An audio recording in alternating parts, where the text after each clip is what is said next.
It's big dog season, and you can't stay still because you want it. Talk that talk, George. You still scraping your plate because you're hungry. Talk that talk.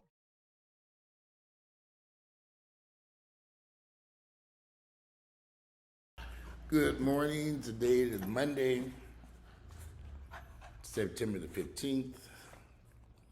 The year is 2025. Once again, Grayson hears the alarm, the bells, the whistles of my laptop. And he just goes crazy when he hears that thing. He's like, okay, something's going on here. And dogs are very, very smart. He says, it's my TV show is time. They're asking for me to come to appear. It's me. Yes, it's you. Of course, Ginger's sitting here watching the whole show like, okay, what's going on here? Why does he get all of that? Why does he get all the TV action time? All right, it is Monday, September 15th, the year is 2025. We've had a long weekend here at the house. The dogs are here running around playing. I got up, slept in late last night, playing on this computer, I don't know why, watching videos on YouTube, and here I am now at 11:30 trying to do a YouTube video. These two dogs like, Grayson, Ginger, cut it out. Ginger is attacking Grayson. I guess she's getting tired. He getting all the blood, so she's attacking him. All right, come here. Come here, Ginger. Come here, cut it out. Come here. Come here. Cut all that damn racket out. Guess what, y'all?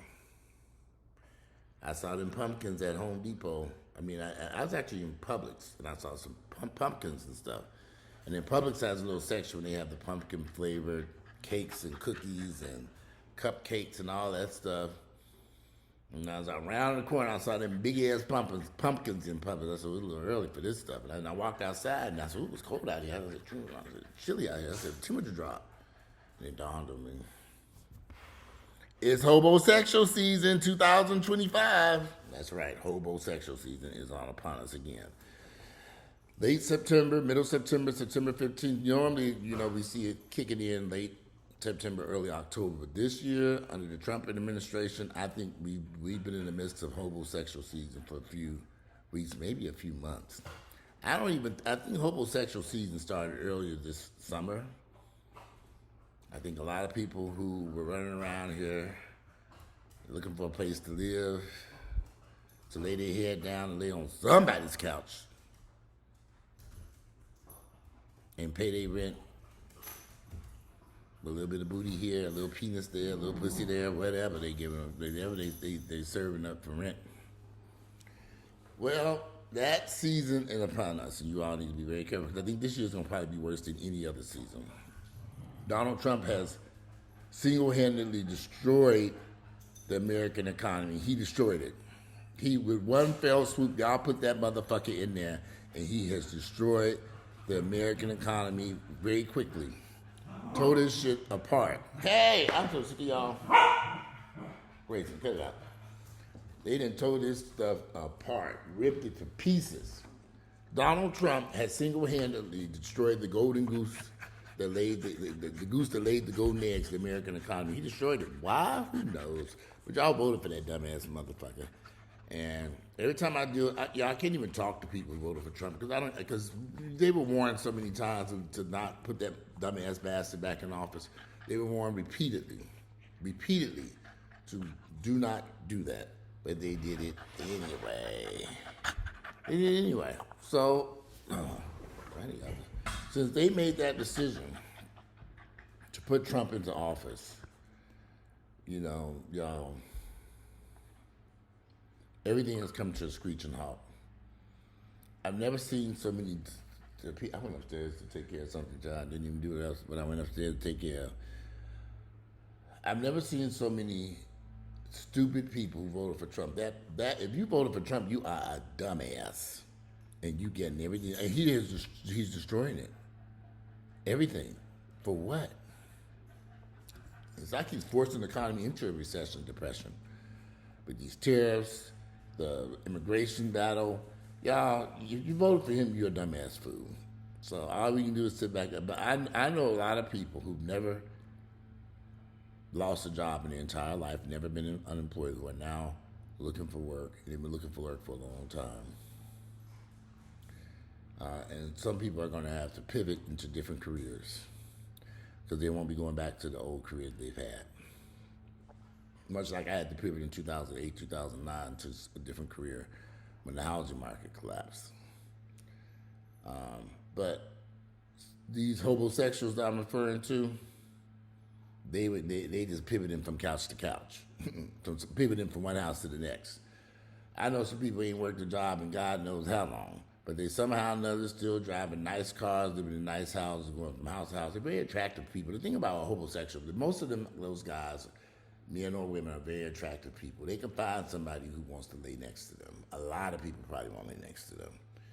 And they use their handsome or beauty or physical appearance to get through somebody's front door on the pretense that I love you and I want to be in a relationship. Open up that door if you want to. Open up that door if you want to. Now, I done did video after video after video after video after video about these homosexuals. And I almost had one in my house this past summer. Okay, what is going on with this food? I had to chase them up out of here. Homosexuals come in many shapes and forms. Gay, straight, black, and white. They don't want to work. They want the free ride. They want you to take care of them and help them through their financial. Ain't nobody ever take care of me ever in my entire life, y'all, ever. If I'll only be so lucky to meet somebody who's willing to come over here and pay all these bills. I love to lay up on somebody's couch and be a homosexual. I guess I lay up on my own couch being a homosexual to myself. Since I own the couch in the house that I live in. On a side note, my family is here. Actually, things have improved dramatically with us. The house is clean now. I think we all have a better understanding of how I like this house clean. Rosie comes in and cleans. I need to call her. The house is clean. The laundry's clean. Everything's just, we actually are getting along pretty well. It was a little rough, at the beginning because there was some little misunderstandings about, my version of cleanliness and their version of cleanliness. But we're on a better page now, and I got Rosie coming in, and she's supervising and cleaning, and Mama's doing great, y'all. My mother is up walking around, y'all. She's eating, she's talking, she's getting dressed. She's left the house on a couple occasions.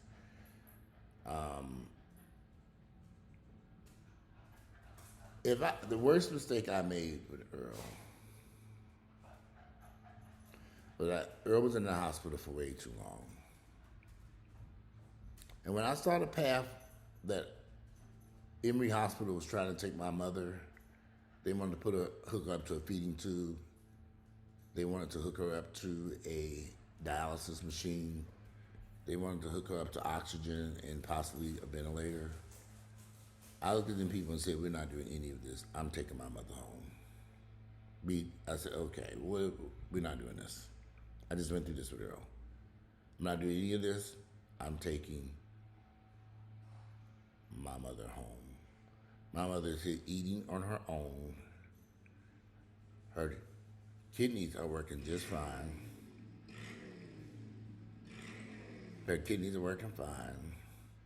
She's breathing on her own just fine. She's out of bed, walking around. There's still some dementia. She really don't know where she is. She gets confused.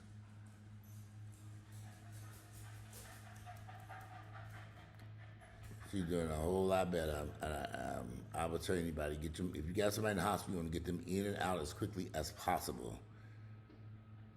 The hospital didn't want Mama walking around, scared she may hurt or fall. So Mama walking around this basement just fine. She got a little walker getting around. She going to the bathroom on her own. So I don't know. I do know. If you got somebody in the hospital, my suggestion is move quickly to get them out of the hospital as quickly as possible, or you're going to have a whole lot of problems.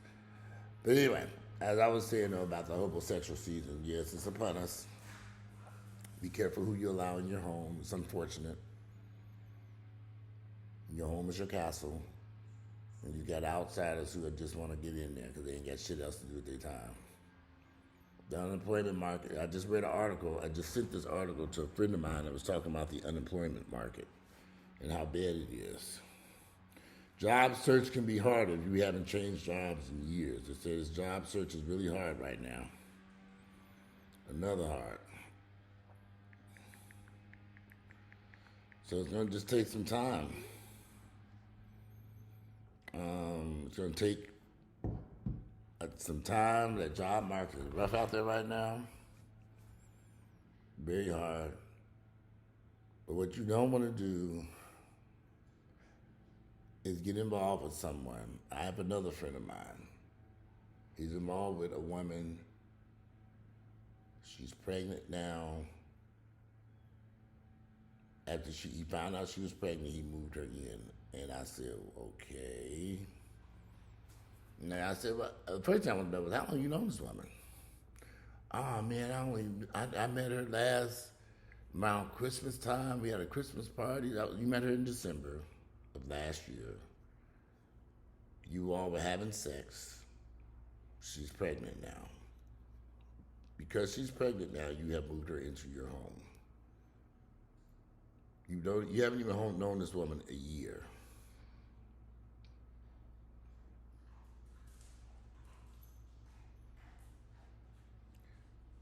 I wish them the best of luck. See, I've seen this stuff. I've seen so many of my friends get into these situations, and they have these kids, these get married, these women get pregnant at such an early age, and they get pregnant, and you really don't know the person, and they get it out and have all these children, and get pregnant, and then they find out this ain't gonna work. I'm all for having children if you can afford them. In this case, he can't afford it, but that's what concerns me. This man has a beautiful home. He has a great job and income. I don't know what this woman doing, but when he told me she was pregnant and moved in with him, I said, And this is his first child. I personally think they be moving a little bit too fast for me, but they ain't got nothing to do with me. But to me, I feel marriage first, then baby carriage. Some of y'all live in the world where y'all think we're going to have a baby, everything's going to be hunky-dory, and it just don't work out that way. They truly could be in love. They truly could be. It could be a great relationship. And it also could be something else entirely. The only way you're going to know is it's going to take time. Time will tell you what's going on. This beer needs to be shaped up. Time will tell you what's going on with don't rush stuff. Rushing someone into your home, rushing to have a baby. Are you sure that's your child? Is there a way that you can test a baby that's not born yet to see if it's your DNA? Make sure it's your child. I've seen some horror stories of men who thought the kids were theirs and come to find out none of the kids were theirs. Even had something similar that happened in my own family. Something exactly happened like that. However, I wouldn't be in no rush to move anyone to my home, not right now. Food is outrageously priced. Everything's so damn expensive. Food, utilities, water, gas, heating and air, medical bills. Y'all better be very, very careful in this Trump economy. And this is going to get worse and worse and worse. We won't see anything improve until Trump is dead and gone 30 years from now when he out of office. He'd be out of office. Hopefully, his term should end in the next few years. But I think he's still going to have a huge impact on our economics for years to come. And you dumb motherfuckers that voted for him, I don't even know what to say anymore. I'm tired dealing with you ignorant niggas. Well, again, Hobosexual season 2025 is upon us. It's probably been going on for a couple of months now. Do not let these niggas in your house. Do not let these women in your house. Do not run out and create a relationship with anybody you don't know. Be very careful. These people are desperate. They need housing. They need food. And they look like a supermodel from Elle magazine or whatever these magazines are out there. I've met some very attractive people, and they are straight up fucking bums. Bums. And it always ends. If you marry this person, it always ends in divorce, where they taking half your shit or whatever they can get. I doubt very seriously if I ever be married again in my entire life. I don't want to be bothered with you niggas. I'm sick of it. I've learned my lesson. I'm done. I'm gonna sip on my coffee. I'm gonna feed these dogs over here. Like Grayson, he come. He said, "Oh shit, it's time for the end of the video." I see Walter slowing down. He get, you smell like doggy food. You've been eating doggy food this morning. Yes, I've been eating breakfast. I'm thinking of breakfast. I'm gonna go make me some breakfast. So I'm making biscuits today. I got some frozen biscuits so good. I'm gonna throw me some biscuits in this oven. It's already on. I'm gonna do some chicken sausage, some eggs. I got some cheese. I'm making biscuits. And I might be, it's kind of late. I need to get out of here. I'm trying to get the physical therapy today so I can get back here to the house. But you done took my shoe. Grayson, bad mutt. You done grabbed up my shoe. Come here, Grayson, bring me that shoe. Come here. Bring me that shoe. Come here. Put your ass over here. Anyway, it's time for me to make breakfast. It's Hobosexual season 2025. I do these videos every year to remind you motherfuckers. Impregnating a woman you just met in December and moving her into your house? I don't think that's a good idea at all. But we're going to find out. Today is Monday, September 5th. The year is 2025. One thing I can honestly say, time always, the truth will reveal itself. But why go through all that heartache, pain, and drama, and fussing and fighting and filing court orders? And why? Y'all like that drama, I see. I don't. Just get the fuck out of my house, leave me alone. I don't give a fuck if you are pregnant. Good luck. Go down to the homeless shelter. That's why I ain't never had sex with anybody we end up pregnant. I ain't got to worry about that. Thank goodness. All right. Monday, September 15th, the year 2025. I'm out of here, and we'll talk to y'all later. Hobosexual season 2025 is upon us. Be careful. Lock your doors, lock your windows, set your alarm, hide your car in the garage, pull them shades down, act like you are not home until spring 2026, if you know like I know. I'm out of here, and enjoy the rest of this beautiful Monday.